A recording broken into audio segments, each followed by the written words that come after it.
Question number 10, इसमें integration करना है हमें sin to the power 4x dx का। तो ये इंटीग्रेट करने के लिए हमें क्या करना पड़ेगा, ये sin to the power 4x dx को टू पार्ट्स में सेपरेट कर लेना पड़ेगा इस तरह से, sin स्क्वायर x और sin square x integration dx। इसको और सिंप्लीफाई करने के लिए हम यहाँ पे एक 1/4 ले लेते हैं और यहाँ एक 2 लगाते हैं और यहाँ एक 2 लगाते हैं। उसके बाद इसको इस तरह से हम थोड़ा अरेंज कर लेते हैं। इसके बाद हम 2 sin स्क्वायर एक्स को cos 2 थीटा का एक फार्मूला यूज़ कर सकते हैं, जैसे कि हम जानते हैं cos 2 थीटा इक्वल्स टू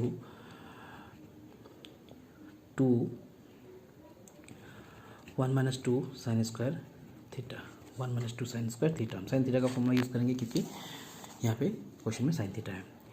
तो 2 साइन स्क्वायर एक्स के प्लेस में हम लिख सकते हैं 1 माइनस कॉस 2x, और 2 साइन स्क्वायर एक्स के प्लेस में भी हम लिख सकते हैं 1 माइनस कॉस 2x। अल्टीमेट ये 1 माइनस कॉस 2x का होल स्क्वायर हो गया, 1 माइनस कॉस 2x का होल स्क्वायर हो गया। अब हम a माइनस बी का फॉर्मूला इसमें यूज़ कर लेंगे। a माइनस बी का फॉर्मूला यूज़ करने के बाद ये जो आएगा 1 आएगा 2 cos 2x plus cos square 2x bracket close dx, ये हमारा फॉर्म आएगा। इसके बाद हम फिर यहाँ पे देख पा रहे हैं कि ये 2 cos 2x का इंटीग्रेशन करना काफ़ी आसान होगा, लेकिन cos स्क्वायर 2x का इंटीग्रेशन करना थोड़ा सा डिफिकल्ट होगा, इसलिए इसे भी हम cos 2 थीटा के फॉर्म में कन्वर्ट करने के लिए 2 से पहले मल्टीप्लाई कर लेंगे। तो 2 से मल्टीप्लाई करने के लिए हम पहले से ही एक और 2 यहाँ पे यूज़ करना पड़ेगा। तो एक 2 यहाँ पर ले लेते हैं और एक 2 से ऊपर मल्टीप्लाई कर देते हैं, तो ये बन जाएगा 2 minus 4 cos 2x plus 2 cos square 2x dx। थोड़ा सा सिंप्लीफिकेशन कर लेते हैं, 1/8 2 माइनस 4 cos 2x प्लस ये 2 cos स्क्वायर 2x को हम लिख सकते हैं 1 प्लस cos 4x dx। इसके बाद थोड़ा और सिंप्लीफिकेशन करेंगे, 2 प्लस 1 मिलके 3 बन जाएगा, minus 4 cos 2x plus cos to the power 4 cos 4x dx। इसका इंटीग्रेट करना है तो इंटीग्रेशन साइन सब में लगेगा। इस तरह से हम लोग अब इसको इंटीग्रेट कर पाएंगे लीनियर प्रॉपर्टी के अकॉर्डिंग। सभी को अलग अलग इंटीग्रेट कर लेते हैं। Integration 3 dx minus 4 integration cos 2x dx plus integration cos 4x dx। तो अब इंटीग्रेट करेंगे, 3 का इंटीग्रेशन 3x हो गया माइनस 4 cos 2x का इंटीग्रेशन साइन 2x/2 प्लस यहाँ पे cos 4x है, cos 4x का integration sine 4x/4 plus c, where c is integrating constant, फिर c इज इंटीग्रेटिंग कांस्टेंट। फिर थोड़ा और सिंप्लीफाई कर लेते हैं इसको, और 3x/8 माइनस और इसके साथ कैंसिलेशन होके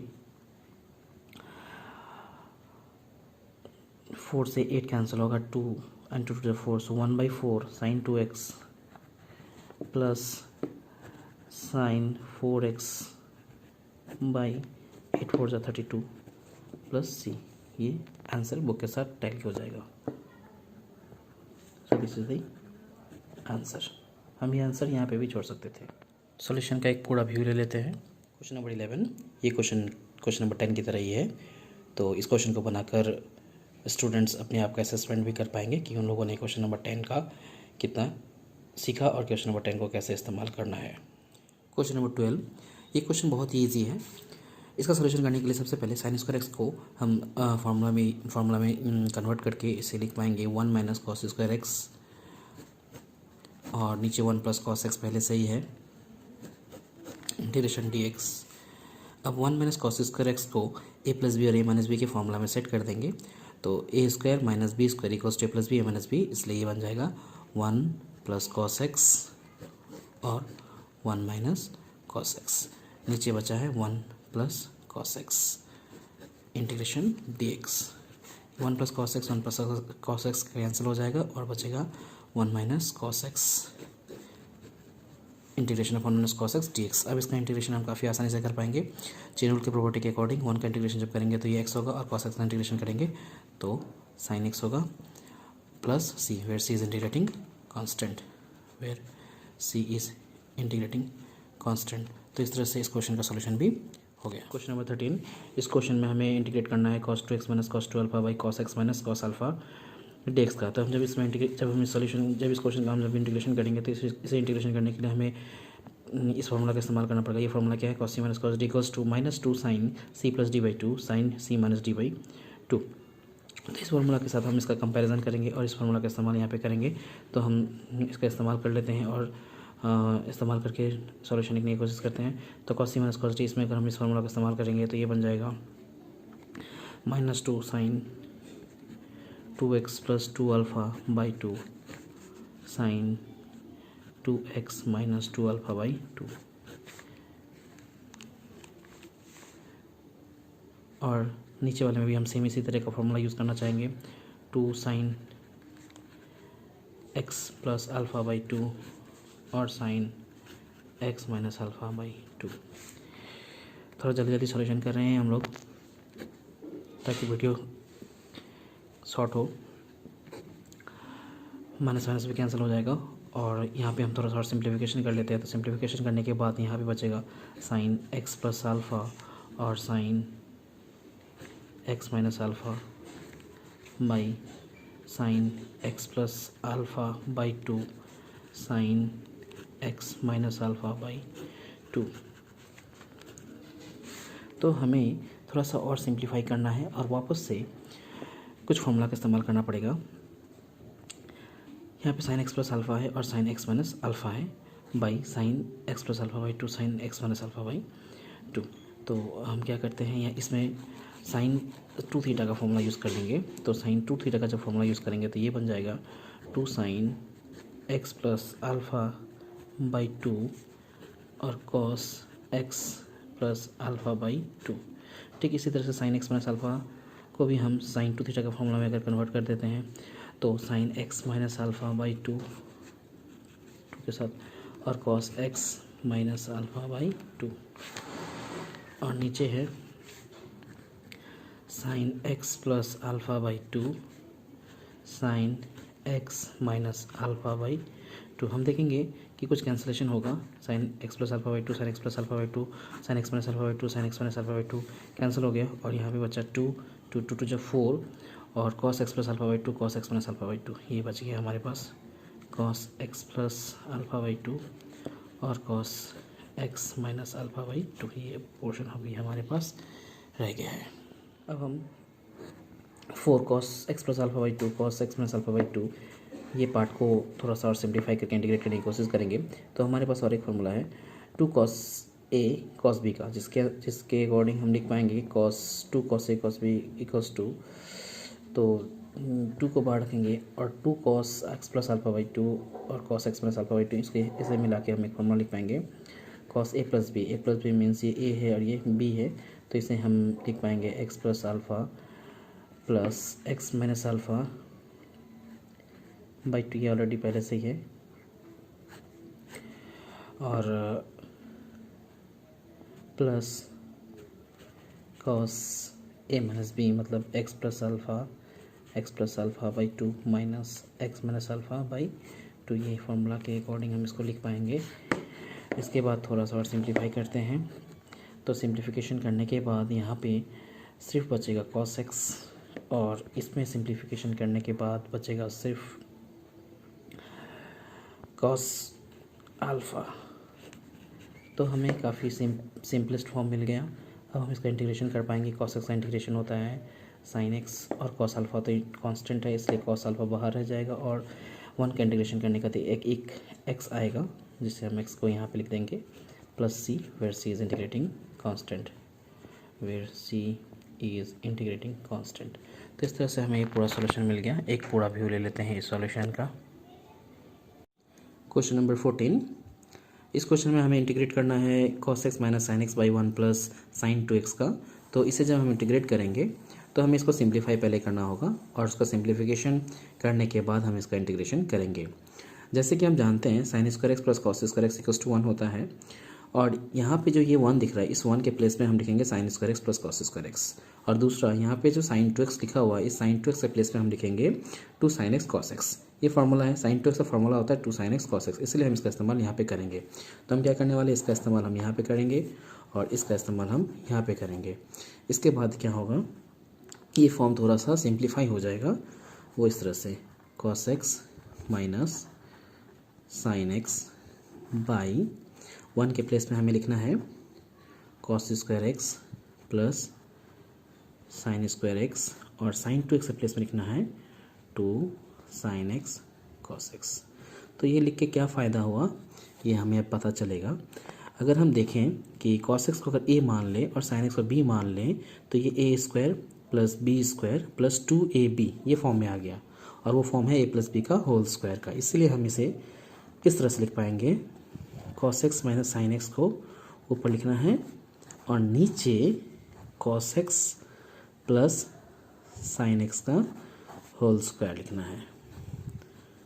ठीक है, अब हम यहाँ पे मेथड ऑफ सब्स्टिट्यूशन का इस्तेमाल करके इसका सॉल्यूशन करेंगे। तो सब्स्टिट्यूट करना है, क्या सब्स्टिट्यूट करना है, let cos x plus sine x equals to z. हम इसका डेरिवेटिव करेंगे, cos x का डेरिवेटिव माइनस साइन एक्स और साइन एक्स का डेरिवेटिव cos x। फिर यहाँ पे हमें dx लिखना होगा और यहाँ पे dz लिखना होगा। उसके बाद थोड़ा सा और सिंप्लीफाई कर लेते हैं, cos x minus sine x dx equals to dz।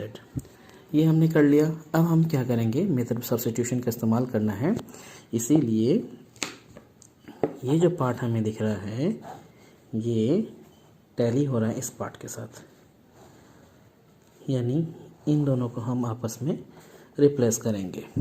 और दूसरा ये जो पार्ट है ये हमने z कंसिडर कर रखा था पहले से ही, इसीलिए इसका जो सिंप्लीफाइड फॉर्म होगा वो होगा इंटीग्रेशन 1/z स्क्वायर, क्योंकि हमने इसे z कंसिडर किया था, cos x plus sine x z है इसलिए ये z स्क्वायर बन गया, और ये ऊपर का part cos x minus sine x dx ये बन गया dz। ठीक है, अब हमें इसका इंटीग्रेट करना है। 1/z स्क्वायर को हम थोड़ा सा सिंप्लीफाई करके इस तरह से लिख सकते हैं, और जब इंटीग्रेट करेंगे तो हमें मिलेगा minus 1/z plus c, where c is integrating constant. अब हमें क्या करना, z का वैल्यू पुट कर देना है। z का वैल्यू पुट करेंगे, और z का वैल्यू क्या था, z का वैल्यू हम देख लेते हैं। इसका z का वैल्यू है cos x plus sine x equals to z। तो हम ये पुट कर देंगे यहाँ पर। So 1/cos x plus sine x plus c, ये हो गया हमारा आंसर। तो इसका एक पूरा व्यू ले लेते हैं थोड़ा सा।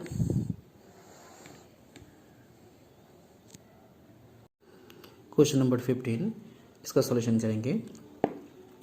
तो इसका सॉल्यूशन करने के लिए हमें दिख रहा है कि हमें इंटीग्रेट करना है 10 cube 2x sec 2x dx का। तो सबसे पहले 10 क्यूब 2x को थोड़ा सा सिंप्लीफाई करेंगे और हम इसे लिखेंगे 10 स्क्वायर 2x और 10 2x। थोड़ा सा इसको ब्रेक कर लिए और फिर लिख दिए सेक 2x dx। 10 स्क्वायर 2x को हम लिख सकते हैं सेक स्क्वायर 2x माइनस 1, और यहाँ पे जैसे था वैसे ही इसको लिख देंगे सेक 2x dx। इंटीग्रेशन का साइन लगाना है। इसके बाद हमें क्या करना है, इसके बाद हम करेंगे सब्स्टिट्यूशन। क्या सब्स्टिट्यूट करना है, लेट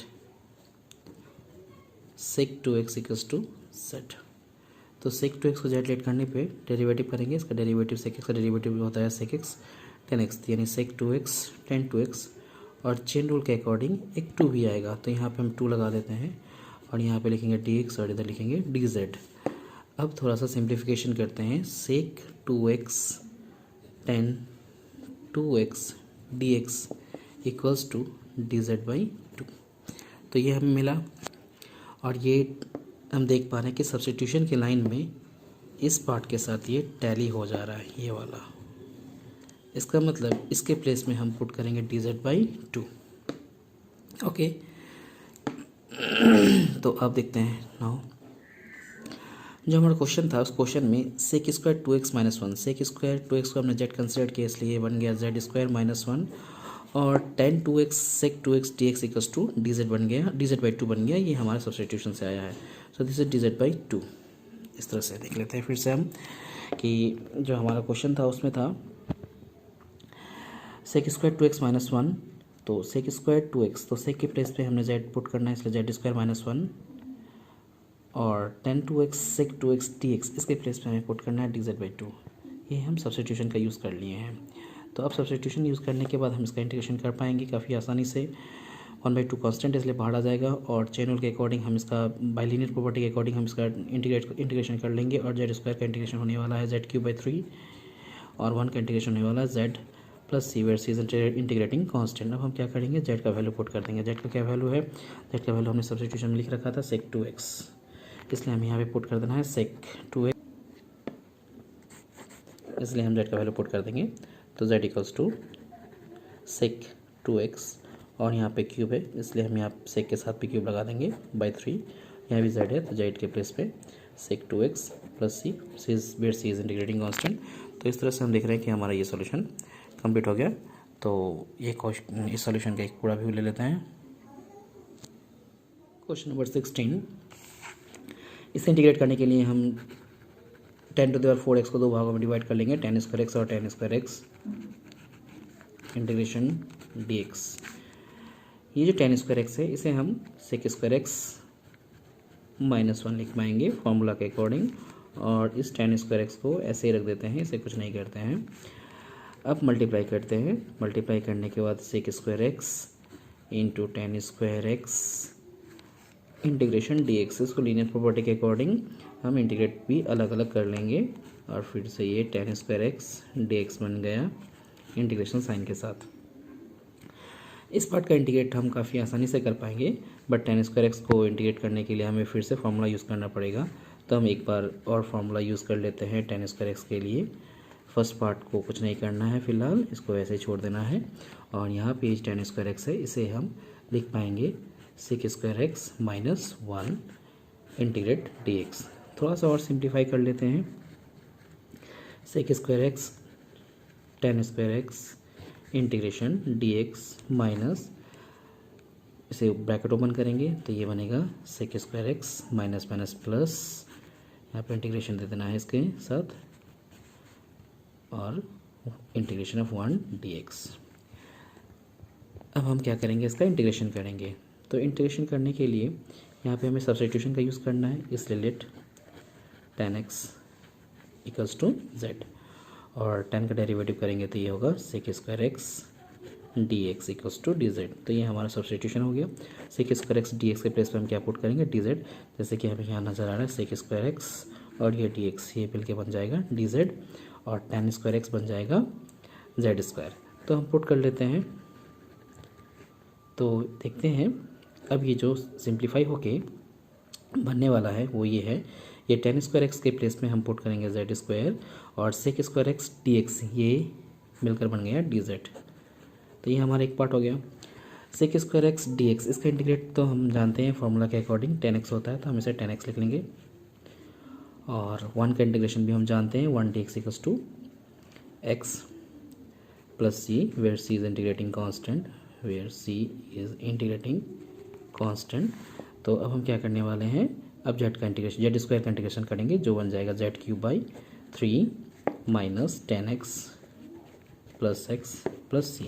अब z का वैल्यू पुट कर देना है, z क्या था, z था tan x, so tan x, और z पे क्यूब है इसलिए यहाँ पे भी क्यूब/3 minus tan x plus x plus c। ये हो गया हमारा सॉल्यूशन। एक बार पूरा व्यू ले लेते हैं सॉल्यूशन का।